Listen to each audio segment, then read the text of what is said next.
needs to be addressed, you know. Well, I'd like to see abortion ended because I believe it's murder.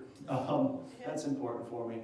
I would say that the infringement of freedoms is the primary reason that I'm running for this seat. I've seen too many freedoms be stripped away from us in the last couple of years, and I'm sick and tired, honestly, of seeing people go around, flaunt their political power, do all of this stuff, and then stand idle by as people are losing their freedoms and losing the ability to run as American citizens. As I said in my opening statement, they shut down businesses, they shut down churches. Those are First Amendment rights of freedom of religion, and then our free enterprise that we have eliminated from our society.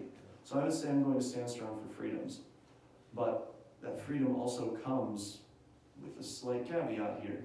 We as Americans have the right to vote, but we also want to ensure that that voting system is fair. So I would also want to stand for the voter integrity. I believe that we have issues, and I believe that that can be fixed with a few things. Voter ID in full, and I know Indiana does have some voter ID laws, but I would like to make that a little bit more restrictive if possible, because we need to ensure that we have fair elections. We need to ensure that dead people cannot vote. Right. Without fair elections, the people's voices cannot be heard, because voting is how you voice your opinions and what you would like to have happen with our society. Each one of you are here tonight because you thought that I would possibly be a good candidate and you wanted to know more about me. This is the best way to do that. You are coming out here using your time to be educated on who is here, so that on May 3rd, you can make an informed decision and vote me. No, but vote for the best candidate for the job, because that's what you as an American need to do, and you have the right to do so. So I would say that's probably what I would say. Another question, how is our farmers being hurt? You know, you mentioned the farmers, and how are they being hurt in the state of Indiana? So farmers are an integral part of our nation and our society. They help produce food, they give us gas, they give us biofuels, they give us plastics. I could go down the list.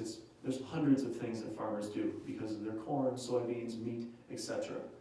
So with that, I would say that to help farmers, we need to reduce their taxes.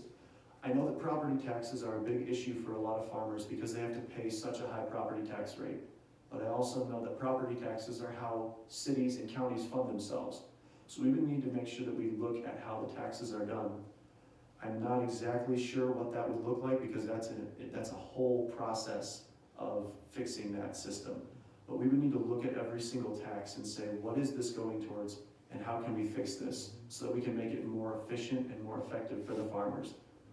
I also would say that we need to review all the restrictions. I believe that a lot of the regulations and the restrictions that are being put on farmers, there are some that are okay and some need to stay. We also could eliminate some of those to help them be able to run their farms as they see fit.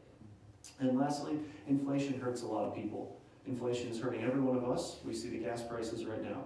We see the food prices. We see all of our items. The prices are all going up. So I would say that in order to help farmers, we need to reduce this inflation by eliminating most of the COVID mandates, because that's done nothing more than leave people at home, not working, not living a productive life, and not being able to contribute to our society. So we need to get people back to work. And I believe one of the best ways to do that is through ending some of those COVID mandates, because the COVID mandates have really shut down our society. That's currently. But we also just need to get people back to work in general. So promoting more businesses coming in and doing other things will help the farmers through a roundabout way.